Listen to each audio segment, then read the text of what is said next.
Hello hi समस्त को जय जगन्नाथ। आज हूँ नुआखाई पश्चिम ओडिशार जमती बहुत बड़ पर्व यहाँ। तो आज आम घर हूँ मटन। तो बहुत दिन उपास पर आज मटन हूँ माने कौन बुधेई ओषा गुरुवार बालतुतिया गणेश पूजा आम उपास भांगिकी आज शनिवार दिन गोटे मटन हूँ। शनिवार मुझे खाए मटन। तो ये बुगुन टुगुन को गाधे मम्मी नहीं जाऊँगी। गोटे पार्सल थी मोर एक्सचेंज करार। तो पार्सल वाला को वेट कर देखो केते सुंदर आज सीनेरी जमा भी फिल्टर पकई ना। तो पार्सल भाईना नहीं गले एक्सचेंज करदे।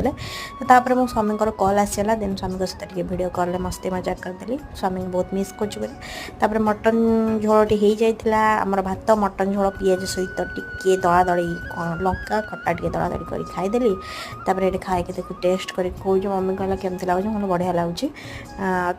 खाई सारे मो पुओ को देखो मो पुओ आनी मत पानी दे दूसरी केते केयरिंग ना मो पुओ।